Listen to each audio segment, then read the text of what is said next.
नमस्कार, न्यूज 24 देख रहे हैं आप। मैं हूं आपके साथ डॉक्टर मीना शर्मा। मायावती एक बार फिर से सुर्खियों में है, चर्चा में है।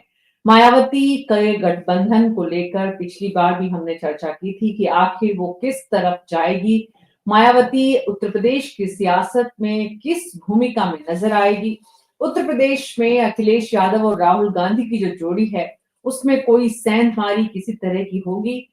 कैसे गठबंधन की राजनीति उत्तर प्रदेश की सियासत में आगे बढ़ेगी, इस सवाल है जिनका जवाब उत्तरकाल में आज हमारे खास मेहमानों के साथ हम तलाशने की कोशिश करेंगे। हमारे साथ शिव सिंह भारती, प्रवक्ता बीजेपी के हैं, धर्मेंद्र सिंह जी समाजवादी पार्टी के प्रवक्ता, प्रियंका गुप्ता कांग्रेस पार्टी की प्रवक्ता और प्रमोद गोस्वामी जी वरिष्ठ पत्रकार हैं। आप सभी का बहुत बहुत स्वागत है। बसपा की सियासी गूगली से क्यों परेशान है कांग्रेस, पहला सवाल प्रियंका गुप्ता जी आपसे। देखिए मीना जी, आदरणीय राहुल गांधी जी ने जो कुछ भी कहा मुझे लगता है कि उसमें सबसे पहले तो मैं ये कहना चाहूंगी उन्होंने तारीफ भी की। आदरणीय जो है अ, मायावती जी की तारीफ की, साथ में काशीराम जी की भी तारीफ की, तो मुझे लगता है कि उससे साफ जाहिर होता है कि उनकी मंशा क्या थी। उनकी मंशा सीधे-सीधे ये थी कि अगर चुनाव साथ मिलकर लड़ते, तो हमारे बेहतर रिजल्ट होते, हम सरकार में बैठे होते आज। और वास्तविकता ये है कि ये एक तरीके से अलार्मिंग भी है कि आज जिस तरह से आदरणीय मायावती जी पूरी तरीके से चुनाव को मन से नहीं लड़ती हैं, वो बात साफ है। जिस तरह से लगातार उनका जो वोटर है, उनका जो वोट परसेंटेज है, कम होता चला जा रहा है, वो भी एक चिंता का विषय है। तो मुझे लगता है कि अगर ऐसी कोई बात कही है तो उसका एक एक मतलब ये भी था कि राजनीति में आप जब तक आप अपने वोटर्स के अधिकारों के लिए, अपनी जनता के मुद्दों के लिए आप सामने निकल कर नहीं आते हैं, तब तक आप कहीं न कहीं अपनी जो आपको जो सम्मान मिल रहा है, उसके साथ आप जस्टिफिकेशन नहीं कर पाते। तो सबसे बड़ी चीज़ है ये, किसी बात का तो एक डर है उन्हें, जिस वजह से वो आज बढ़-चढ़ कर मुद्दों को पार्टिसिपेट ही नहीं कर पाते।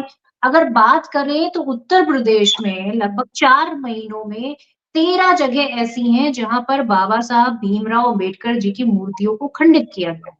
तो ये क्या मुद्दा नहीं है? आज लगातार जिस तरह से ये हमले हो रहे हैं, लगातार जिस तरह से संविधान बदलने की बात कही जा रही थी, लगातार जिस तरीके से अत्याचार दलितों पर और बहुसंख्यकों पर बढ़ते चले जा रहे हैं, तो मैं पूछना चाहती हूँ कि इस पर चुप्पी का क्या मतलब? वास्तविकता ये है कि लगातार आदरणीय राहुल गांधी जी, चाहे वो संविधान की बचाने की लड़ाई हो, चाहे वो आरक्षण बचाने की लड़ाई हो, जिस तरह से आरक्षण पर, जिस तरह से जातिगत जनगणना पर मुखर होकर बोल रहे हैं, उससे साफ जाहिर होता है कि उनका मकसद ये है कि अगर जातिगत जनगणना होगी, तो उसका सीधा लाभ कैसे मिलेगा और किसको मिलेगा? उन लोगों को मिलेगा जो जिनकी गणना ही नहीं हो रही। आप सोचिए कि जी, लगभग 14 करोड़ लोग ऐसे हैं जिन्हें राशन भी नहीं मिल पा रहा है। क्यों? क्योंकि जी, जनगणना ही नहीं। जनगणना प्रियंका तो जी, मतलब प्रियंका जी आपने बहुत सीधे स्पष्ट शब्दों में इस बात का जिक्र किया है कि राहुल गांधी जी की मंशा क्या है और उत्तर प्रदेश की सियासत में इसके मायने क्या है। धर्मेंद्र कुमार सिंह जी, मायने बदल जाते हैं जब समाजवादी पार्टी के साथ राहुल गांधी की चुनावी साठगांठ और इंडिया गठबंधन की जो भी अंडरस्टैंडिंग है, उसमें जब इस तरह की बात आती है तो समाजवादी पार्टी के लिए मायने पूरी तरह से बदल गए। नहीं मीना जी, आपको सभी पैनलिस्ट और दर्शकों को मेरा नमस्कार। नहीं, बिल्कुल आपका जो प्रश्न है, बहुजन समाज पार्टी आंदोलन के कोख से उपजी हुई पार्टी है।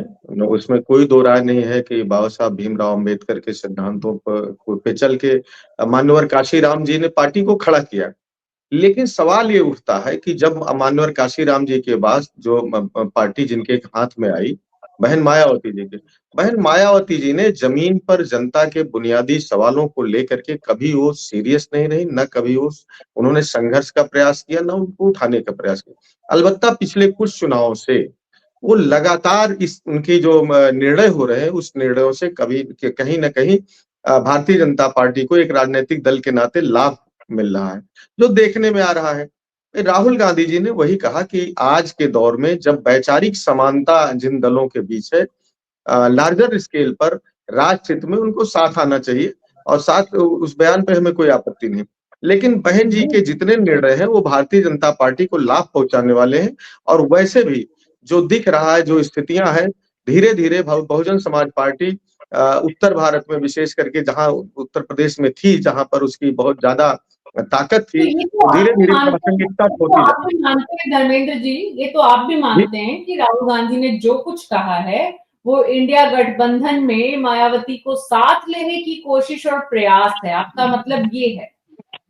बिल्कुल ठीक है, बिल्कुल ठीक है। कांग्रेस जो है बड़ी पार्टी है, इंडिया गठबंधन की कन्वीनर है, उनको प्रयास करना चाहिए, उनको सारे ऐसे दलों को साथ लाना चाहिए, उसमें हमारी कभी आपत्ति नहीं रही और हमारा कभी उसमें वो नहीं रहा। लेकिन ये सही है कि उत्तर प्रदेश की राजनीति में बहुजन समाज पार्टी अपनी प्रासंगिकता लगातार खोती जा रही है और लगभग एक तरह से केवल किसी राजनीतिक दल को लाभ हानि पहुंचाने से ज्यादा उसकी उपस्थिति नगण्य है। जी, उपस्थिति बहुजन समाजवादी पार्टी की लगातार उत्तर प्रदेश की सियासत में शिव सिंह भारती जी बीजेपी की बी टीम के रूप में बताई जा रही है।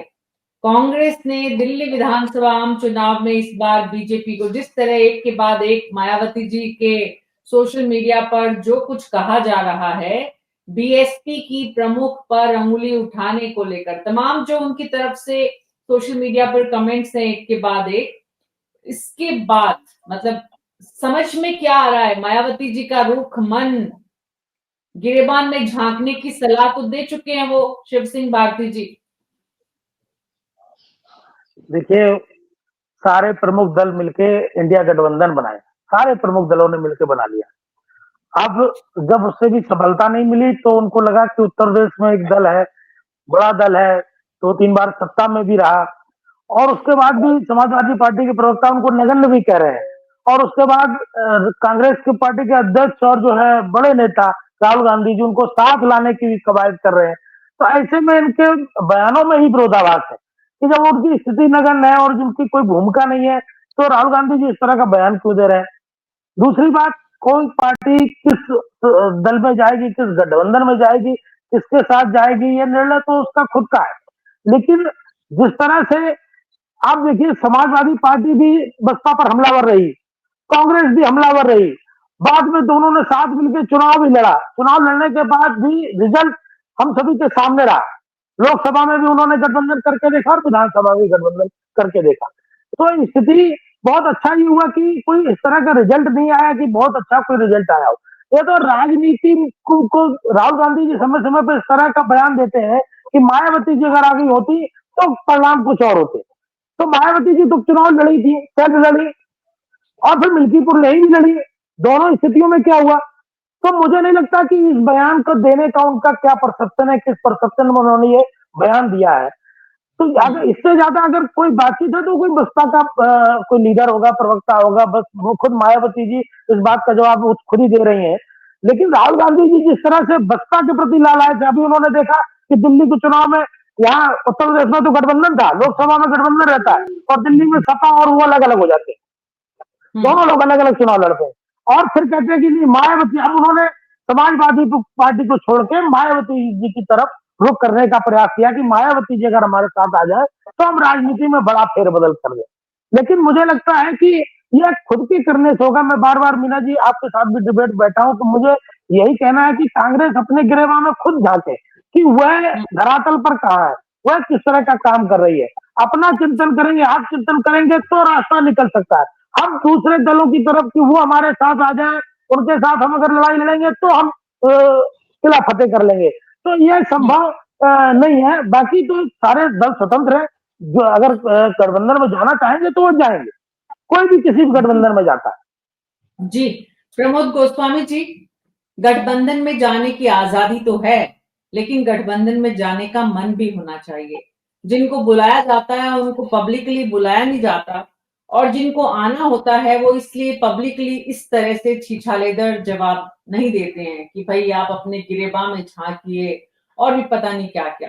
तो ये क्या हो रहा है? राहुल गांधी और मायावती दोनों राजनीति के एक उस कांग्रेस पार्टी से आते हैं जिसने देश में सबसे लंबे समय तक राज किया है।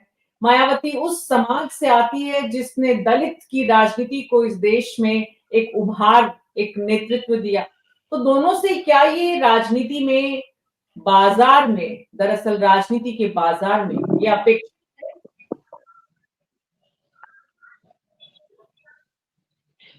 मीना जी, बिल्कुल आपने सही शब्द का प्रयोग किया, बाजार। अब राजनीति जो है वो राजनीति नहीं रह गई, वो बाजार मंडी बन गई है कि उस मंडी में सारे फल रखे हैं या सब्जियां रखी हैं। तो बड़ा आपने शब्द का बहुत अच्छा शब्द प्रयोग किया, बाजार। निश्चित रूप से तो देखिए, असल में देखिए, कांग्रेस और बीएसपी या समाजवादी पार्टी या बीएसपी, उत्तर प्रदेश की अगर राजनीतिक परिप्रेक्ष्य में देखें तो ये दोनों के समीकरण हमेशा 36 के रहे हैं। अच्छा, उसकी वजह भी है और स्वाभाविक है कि उत्तर प्रदेश की राजनीति पिछले लगभग 3 दशकों से पूरी तरीके से जातिगत समीकरणों में बदल गई है। हर एक का अपना एक कबीला बन गया है। जैसे मायावती दलितों का कबीलेदार मायावती जी हो गई। कुछ तकनीकी परेशानी से जूझ रहे हैं प्रमोद गोस्वामी जी, बोले सर। हाँ, तो ये जो कबीलाई राजनीति हो गई है, वो समीकरण, और फिर वो अपने अस्तित्व के लिए, तो आप ये देखिए कि जो इधर रायबरेली में जाके, अमेठी में जाके जो राहुल जी ने ये बात कही, ये उन्होंने दुख या दर्द अपना महसूस किया या व्यक्त किया। उन्होंने कहा कि अगर बहुजन समाज पार्टी होती गठबंधन में तो शायद भारतीय जनता पार्टी को लाभ नहीं मिलता। ये अलग होने की वजह से उसका लाभ मिल रहा है, उनका आशय ये था। दिक्कत ये है दोनों दलों के साथ, क्योंकि इधर लोकसभा चुनाव के बाद या उससे कुछ पहले आ जाए, लोकसभा चुनाव से पहले, तो कांग्रेस का जो थोड़ा सा एक ग्राफ में या जो थोड़ा सा एक उसमें बदलाव आया, तो उसमें मुस्लिम और दलित, कांग्रेस की जो राजनीति रही है, अगर उनका हिस्ट्री उठा के देखे पिछली, तो दलित, मुस्लिम और ब्राह्मण ये कॉम्बिनेशन रहा है उनका राजनीतिक कॉम्बिनेशन। तो उसमें से ये सब छिटक गए क्षेत्रीय दलों के प्रादुर्भाव से, कांग्रेस कमजोर होती चली गई। तो वो जब लगा कि इस बिरादरी के लोगों को लगा कि अब बीजेपी से लड़ने के लिए कांग्रेस राष्ट्रीय दल है, यहां जाना चाहिए, तो दलित का थोड़ा सा वोट गया नहीं, लेकिन एक रुझान थोड़ा सा बदला या एक उधर की तरफ थोड़ा सा झुकाव पैदा हुआ। वो मायावती ने समझ लिया, उन्होंने कहा इनके साथ जाने के मतलब है कि हमारा सब खरा टंडीला या हमारा तंबू उखड़ जाएगा। तो इसलिए वो कांग्रेस के साथ जाने से गुरेज करती हैं और कांग्रेस के साथ नहीं जाएगी। अगर कांग्रेस के साथ जाएंगी तो निश्चित रूप से जो दलित वोट बैंक है, वैसे ही उनकी स्थिति बहुत कमजोर हो गई है, जो बची खुची है वो भी कांग्रेस उनको समेट के ले जाएगी। तो ये प्रमोद जी, एक बात और, जो आज उन्हें लगातार विपक्ष की तरफ से बीजेपी की बी पार्टी कहा जाता है, बीजेपी से उन्हें इस बी पार्टी सुनने के नाम पर या उनकी इस भूमिका के नाम पर जो कुछ भी भीतर खाने मिल रहा है वो भी बंद हो जाएगा। नहीं, वो बंद हो जाए तो ये तो बात सही है मीना जी। देखिए, असल में जो आय से अधिक संपत्ति के मामले में मायावती जी पिछले लंबे समय से जो उनके वहां फंदा लगा हुआ है और केंद्र सरकार उस फंदे का प्रयोग करती है, चाहे वो अटल जी के समय का ले लीजिए, वो अलग बात है कि समर्थन नहीं दिया था, एक वोट से सरकार गिर गई थी, वो परिस्थितियां अलग थी, लेकिन कहीं ना कहीं एक प्रेशर में या दबाव में, स्वीकार करे अथवा न करे, लेकिन ये एक परसेप्शन है और किसी हद तक लोग सही मानते हैं। तो वही बीजेपी के साथ है कि बीजेपी को अगर आप ये कह ले कि वो टेटुआ पकड़े हुए है, तो अगर कहीं मतलब इधर से उधर अगर ये गठबंधन में क्यों नहीं गठबंधन में जा रही, जबकि उनका 20% का वोट बैंक घिर के और घट के ये स्थिति हो गई कि आज उनके पास 8-9% रह गया है। जी बिल्कुल बिल्कुल। और जो 8-9% उनके पास है, उसको लेकर भी कांग्रेस पार्टी जो उनसे अपेक्षा कर रही है, उसके बदले में कांग्रेस पार्टी को जो कुछ सुनने को मिला है मायावती जी से, प्रियंका गुप्ता जी, कांग्रेस पार्टी क्या सोचती है, क्या तैयार थी कि ये मायावती जी का रिएक्शन आएगा? देखिए, ये मायावती जी का खुद का विवेक है कि वो किस तरह से रिएक्शन देती है। हमें किसी रिएक्शन की जरूरत नहीं, हमने तो सिर्फ ये कहा कि युद्ध ही तो वीर का प्रमाण है। अगर आप युद्ध में अस्त्र शस्त्र डाल देंगे तो फिर क्या मतलब? अगर आप राजनीति में हैं तो आपको राजनीति करनी होगी। अगर आपको राजनीति में हैं तो अपने लोगों और आप जनता की आवाज उठानी हो। अगर आप वो भी नहीं कर सकते हैं तो फिर आप राजनीति में हैं क्यों? आपका मतलब क्या है?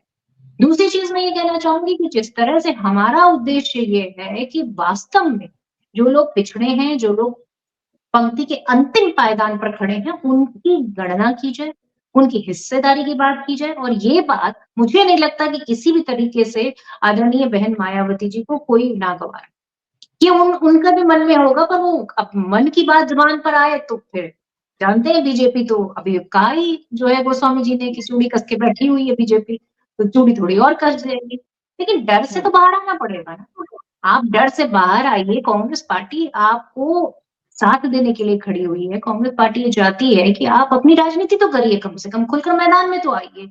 आप खुलकर बीजेपी के खिलाफ तो लड़िए, क्योंकि बीजेपी का जो उद्देश्य है वो कहीं भी बहुजन समाज के समर्थन में नहीं, कहीं भी वो जी। नहीं चाहती। अब जिस तरह से सरकारी नौकरियां लगातार घटती चली जा रही है, आपको लगता है कि आरक्षण बचेगा इस देश में? आरक्षण जी। पूरी तरीके से, आप देखिए उत्तर प्रदेश में पूरा बिजली विभाग बेच डाला इन्होंने, उसके बाद अब क्या उम्मीद आप कर सकते हैं? योद्धा को योद्धा की तरह युद्ध लड़ना चाहिए, ये सलाह मायावती जी को लेकिन पसंद नहीं आई धर्मेंद्र कुमार सिंह जी। तो वो हर योद्धा अपने हिसाब से युद्ध लड़ता है, उसका अपना तरीका है, उसके अपने अस्त्र शस्त्र हैं, उसे हम अपने तरीके से युद्ध क्यों लड़वाना चाहते हैं? नहीं, बिल्कुल आप मीना जी ठीक करें। हर योद्धा या हर जो ताकतवर है वो अपने हिसाब से अपना युद्ध लड़ता है, अपनी रणनीति बनाता है, किसी दूसरे से पूछ के नहीं। लेकिन जब रणनीति का जो निर्णय में जब परिवर्तित होती है उसकी रणनीति, तो वो जब लोगों को दिखने में जो इफेक्ट देती है, महत्वपूर्ण हो जाता है कि वो उसका निर्णय किसको लाभ किसको हानि दे रहा है। तो उसमें किसी को बी टीम कहने में, किसी के प्रो कहने में बुरा भी नहीं मानना चाहिए। जब आपके निर्णय से अब आप यहाँ 5 लोग 4 लोगों के साथ एक डिबेट करा रही हैं और अगर आप हम पे काइंड होंगी तो धीरे धीरे दिखेगा और अपने आप 3 लोगों को अगर आरोप लगाते हैं तो सहने के लिए तैयार रहना चाहिए। दूसरी बात, मैं बड़े अदब से आदरणीय प्रमोद जी से और आपसे भी कहना चाहिए, राजनीति बड़ा व्यापक शब्द है। वैसे भी वर्तमान में राजनीतिक प्रासंगिकता कम होती जा रही है, इसलिए कि एक यूथ में विशेष करके और जनता के बीच में मैसेज खराब जा रहा है कि राजनीति, और वैसे में आप जिम्मेदार साथियों से मैं ये नहीं उम्मीद करूंगा कि राजनीति को बाजार कहें या कबीलों की बात कहें, क्योंकि मैं उम्मीद ये करूंगा राजनीति ऐसी चीज है कि जहां संवैधानिक ताकत का प्रयोग करके जनता की धर्मेंद्र कुमार सिंह जी, उम्मीद पर दुनिया कायम है। आपकी नहीं, जो जनता उम्मीद है हमारी भी है कि इसे बाजार नहीं बनने दिया जाए, लेकिन आज की वही मैं तारीख कह रहा में हूँ। सब कुछ बाजार में है। आज की तारीख में तो मायावती नहीं, राहुल गांधी जो कुछ बात हुई व्यक्तिगत हो जाती, आपस में तो थोड़ी बाजार में आती, लेकिन आज नहीं, तो नहीं, सब कुछ अब चालू हो चुका है। सवाल ये है उसी पर मैं आ रहा हूँ। धर्मेंद्र कुमार सिंह जी, सवाल ये है कि जब आप मायावती जी को बी पार्टी कहते हैं उत्तर प्रदेश में, तो कांग्रेस को दिल्ली में क्यों ना कहे मायावती? नहीं, बिल्कुल हक है, कहें। मेरा ये कहना, जो पब्लिक परसेप्शन होता महत्वपूर्ण है। 2 राजनीतिक दल बंद कमरे में कोई चर्चा कर ले, उसका लाभहान दूर तक नहीं दिखता, लेकिन जब पब्लिक में बात जाती है, उनके मतदाताओं बीच जाती है, आम जनता तक बीच जाती है, तो उस बात का ही महत्व है, उसी का इम्पैक्ट है, उसी का असर है और वही राजनीति में दीर्घगामी परिणाम देता है।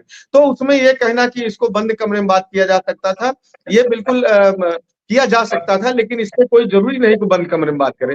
ये तो मेन परसेप्शन का है कि आप ये बात, आपका भी वोटर देखिए महत्वपूर्ण होता है। हमारा कांग्रेस का समझौता हुआ या हमारा बहुजन समाज पार्टी का जब समझौता हुआ था, तो हमारा प्रयास ये था कि हमारे नेताओं के बीच जो ट्रेनिंग या आपसी संबंध है या जो हमने तय किया है, वो आम नीचे के अंतिम पायदान पर बैठे कार्यकर्ता तक जाए, तभी उसका राजनीति में असर दिख सकता है। और ये राहुल गांधी जी ने जो कहा बिल्कुल ठीक कहा। अब ये तो बहन जी को निर्धारित करना है कि अपने एक्ट द्वारा अपनी विचारधारा के खिलाफ वाले दल जो लगातार बाबा साहब के बनाए हुए संविधान में भरोसा न रखते हुए अपने निर्णयों द्वारा समय समय पर उसको उंगली दिखाने का काम करते हैं। जैसे मैं 2-4 उदाहरण देना चाहता हूं। जैसे आप विधानसभा के अंदर बोलते हैं और बाबा साहब के संविधान में साफ साफ लिखा है कि जाति और धर्म के आधार पर आप कोई टिप्पणी नस्लीन नहीं कर सकते।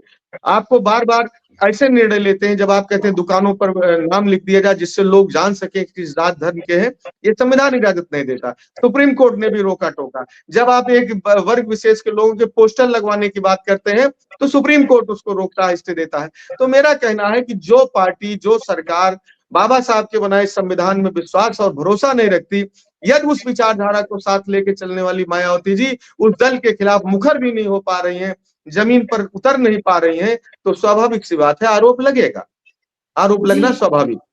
जी, मायावती जी पर आरोप लगेंगे, लेकिन कांग्रेस पर आरोप नहीं लगेंगे, समाजवादी पार्टी पर आरोप नहीं लगेंगे। दिल्ली में कांग्रेस की भूमिका को आप किस रूप में देखते हैं, धर्मेंद्र कुमार सिंह जी? मीना जी, दिल्ली पे जो कांग्रेस की भूमिका थी उसको हम लोगों ने कई बार चर्चा की है। देखिए, वो राजनीतिक दिल्ली में जो कांग्रेस की स्थिति थी, कांग्रेस के लड़ने से हो सकता है कुछ जगह पर आम आदमी पार्टी को नुकसान हुआ, कुछ जगह बीजेपी को नुकसान हुआ। मैंने कहा एक वो राजनीतिक दल है, वो निर्णय नहीं ले पाए, जी कन्वीनर है इंडिया जी गठबंधन के, वो बैठ करके तय कर सकते थे। वो बड़े लेवल पे कोई स्ट्रेटजी बनाए होंगे, इसलिए उस पर बहुत ज्यादा टिप्पणी करना ठीक नहीं है। जी, प्रियंका गुप्ता जी, जहां जरूरत हो वहां टिप्पणी करें, जहां सुविधा नहीं हो वहां नहीं करें। देखिए मीना जी, हमने आपसे कहा कि हम 2024 में ये चाहते थे कि वो साथ में लड़ती तो बीजेपी नहीं आती। हमने बात क्या की? हमने लोकसभा चुनाव की बात करी। और रही बात, अगर हम बात करेंगे दिल्ली की, तो फिर हरियाणा की बात भी करेंगे, फिर गोवा की बात भी करेंगे, फिर गुजरात की बात भी करेंगे, फिर पंजाब की बात भी करेंगे। तो देखिए वो बात अलग है कि हम स्टेट में जाते हैं, तो स्टेट में हमें चुनाव अगर लड़ना है, तो हम एक सत्ताधारी पार्टी के खिलाफ ही चुनाव लड़ेंगे, और सिर्फ ये दिल्ली क्यों, हम तो पंजाब में भी लड़ेंगे। पंजाब में अगर देखा जाए तो मुख्य विपक्ष की भूमिका में तो हम ही हैं। तो क्या हम सरेंडर थोड़ी कर देंगे जब आप, या तो आपके अंदर भी उतनी शुचिता हो। देखिए, हमारा कहने का मतलब है कि जनता के लिए ही हम मैदान में हैं, और जनता और जनहित के मुद्दों को लगातार उठाते रहेंगे। दिल्ली में भी हमने जनहित के मुद्दे उठाए, हमने यमुना की बात की, हमने भ्रष्टाचार की बात की, और जिस तरह से कि अरविंद केजरीवाल जी भ्रष्टाचार के मुद्दे पर आए थे, तो वो भ्रष्टाचार के मुद्दे पे खरे नहीं उतरे। कहीं लोकपाल का जी पता ही नहीं था। तो उन सारे मुद्दों पर जी हमें तो सवाल पूछना ही था ना, और हम सवाल पूछने के हकदार भी थे, पर उन बिल्कुल सवालों ठीक के है, जवाब उनके पास नहीं थे। सबको है, सवाल पूछने का हक सबको है, इसीलिए मायावती ने सवाल पूछा है कि दिल्ली में आप कहाँ थे, आप अपने गिरेबान में झांक कर देखिए। सवाल पूछने का अधिकार आम नागरिक को भी है, राजनेताओं को भी है। सवाल हम भी थोड़े बहुत जो पूछने की कोशिश करते हैं, उसमें उम्मीद ये भी करते हैं कि आप जवाब भी दें। शिव सिंह भारती जी, सवाल ये है कि आज सत्ता पक्ष की जो ताकत है, वो विपक्ष की एकजुटता पर भारी पड़ रही है। विपक्ष एकजुट नहीं हो पा रहा है। सत्ता पक्ष ने साम दाम दंड भेद सारे प्रयोग किए हैं कि विपक्ष इस तरह तितर बितर हो गया है।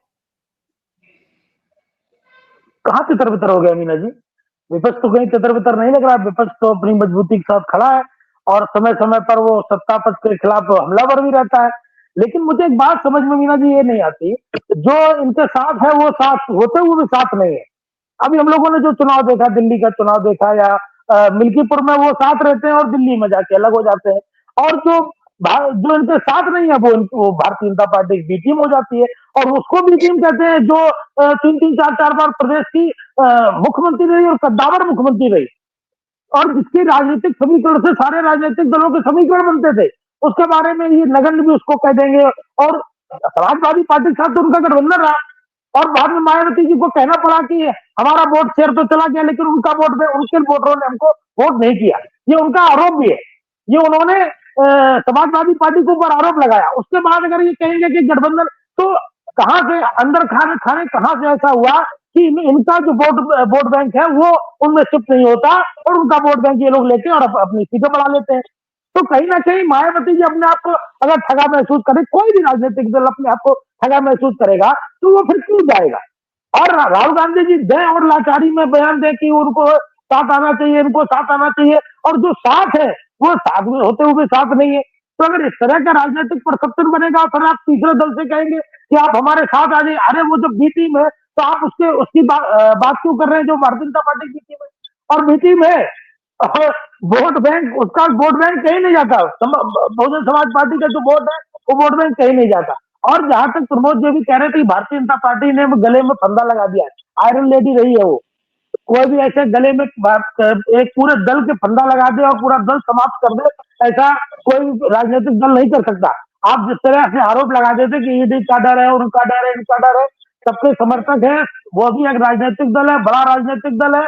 और समय समय पर ऐसा भी नहीं कि वो चुनाव से बाहर चला गया, ऐसा भी नहीं वॉकओवर दे दिया। कभी 19 में समाजवादी पार्टी की सीटें कितनी थी, तो वॉकओवर दे दिया था कि समाजवादी पार्टी ने चुनाव नहीं लड़ी थी। चुनाव लड़ी थी, रिजल्ट भी आए थे। तो इस तरह से आरोप प्रत्यारोप करना कि वह गले में फंदा है इसलिए वह कुछ नहीं करती, अब इनके साथ आ जाएंगे, इनके साथ जितने दल है उनके गले में किसी का फंदा नहीं है, वह स्वतंत्र है, मायावती के गले में फंदा है। तो आरोप भी लगाना और इस तरह से उनकी उनसे अपेक्षा भी करना कि हमारे साथ भी आ जाए, दोनों बातें, दोनों हाथों में लड्डू कैसे हो सकते हैं? जी जी धर्मेंद्र जी आप बोले, उसके बाद प्रमोद गोस्वामी जी के पास जाऊंगी। देखिए 2019 में हमारा समझौता हुआ था और 2019 के पहले बहन जी की पार्टी की संसद में उपस्थिति शून्य थी, लेकिन हमने 38 सीटें दी। डॉक्टर मीना जी, हमने बहन जी का वो सम्मान किया जो कोई भी दूसरा राजनीतिक दल शायद न कर पाता। हम 37 सीटों पर और उनको 38 सीटें दिए, 3 आरएलडी और 2 कांग्रेस के लिए हम लोगों ने छोड़ दी थी। इंडिया गठबंधन हमारे चलाने के लिए या लोगों को जो सांप्रदायिक राजनीति के खिलाफ जो एक खड़ा करना था, उसमें हमारी भूमिका हमेशा कंस्ट्रक्टिव और अच्छी रही।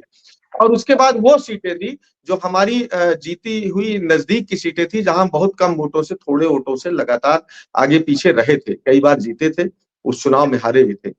हमने कभी इसका मलाल नहीं किया, नहीं कभी सीटों को लेकर के किया। अब बहन जी को क्या लगा, उसके बाद उनके 10 एमपी जीते, हमारे कम ही जीते, लेकिन बहन जी अगर ये आरोप लगाते हैं कि नहीं समाजवादी पार्टी के लोगों ने वोट नहीं दिया, तो आप बताइए क्या हास्यास्पद स्थिति होगी। वो परिस्थितियां अलग हो सकती, उसकी समीक्षा हो सकती कि उसके बाद भी क्यों हारे, लेकिन जी इस तरह का आरोप लगाना स्वाभाविक सी बात है कि जब आपकी 0 सीट थी और हमने हमारे समझौते से आपको 0 से 10 में 10 गुना का 10 गुना क्या 10 सीटें बढ़ी, जहां इतना बड़ा आपको सेटबैक मिला, कमबैक मिला, उसके बाद भी जी ये आरोप लगाना समाजवादी पार्टी के कार्यकर्ताओं ने वोट नहीं दिया, ये कितनी हास्यास्पद बात थी। हमारा कभी ये नहीं रहा कि बहन जी को हम कमजोर या उनके प्रति आलोचना भरे शब्दों का प्रयोग करें।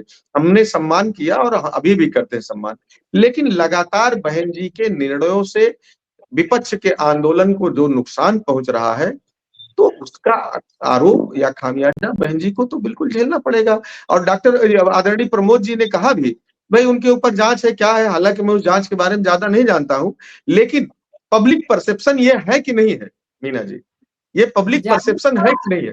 जानिए थोड़ा उन आरोपों के बारे में भी, क्या है।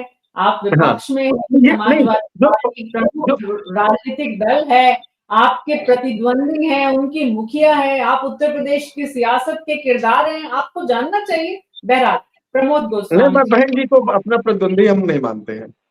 जी जी जी सत्ता में रहे, विपक्ष में रहे, उनके रहते हुए वो सत्ता में, अच्छा, तो ऐसा दूसरी तो बात, नहीं हाँ मीना जी, दूसरी बात राजनीतिक दलों की प्रासंगिकता की बात है। आपको याद होगा कांग्रेस को जनता दल बनी थी और कांग्रेस को उखाड़ फेंकी, कांग्रेस का एक तरह से सफाया कर दिया। आज जनता दल का क्या अस्तित्व है? समाजवादी जी जनता पार्टी देश के सर्वोच्च पद पर रही, आज कहां है? तो राजनीतिक दलों में बिल्कुल जब आपका नेतृत्व सही निर्णय नहीं लेगा, ठीक है। एक समय था कांग्रेस पार्टी को 400 से ज्यादा सीट दी थी इस देश की जनता ने। आज कांग्रेस पार्टी हाशिए पर है। आज कांग्रेस पार्टी, हालांकि अब तो रिवाइवल है, अब तो विपक्ष के नेता है राहुल गांधी।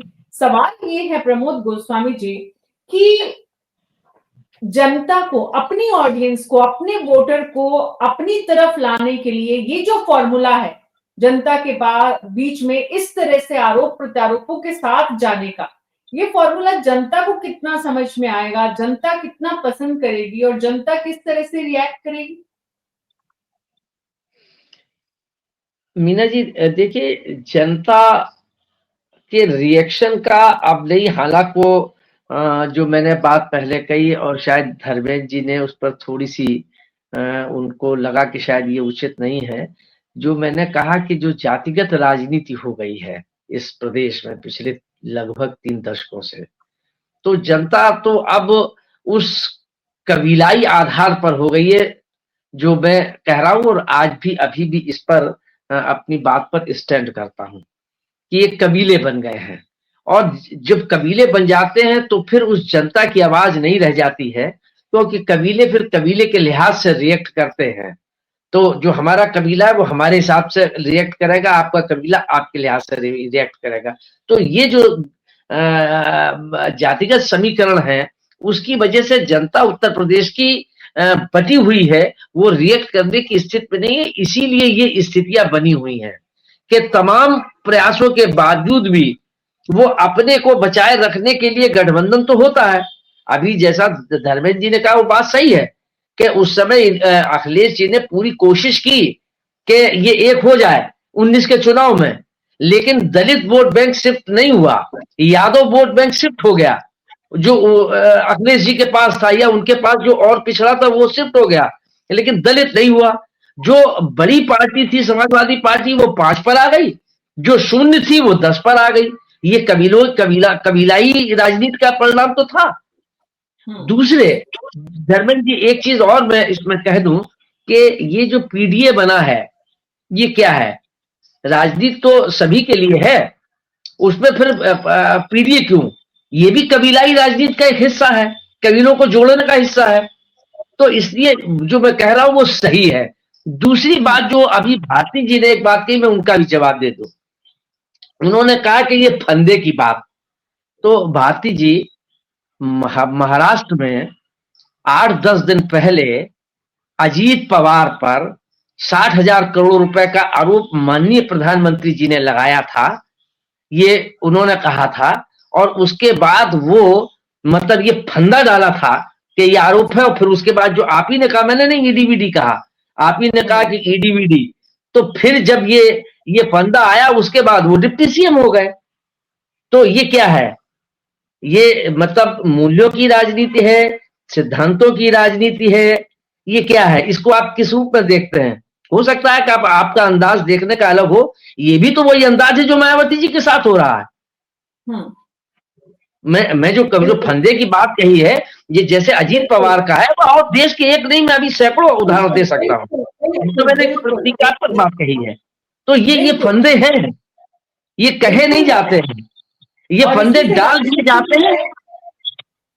ये फंदे डाल दिए जाते हैं, अगर वो उसमें ग्रिप में आ गया तो फिर उसको टाइट कर देते हैं, फिर वो आपकी तरीके से मदारी की तरीके से आप मदारी हो जाते हैं, और फिर वो बंदर हो जाता है, वैसे ही नाचता है। बिल्कुल, तो ये मत बताइए, अब मूल्यों की राजनीति नहीं रह गई भारती जी, एक समय था।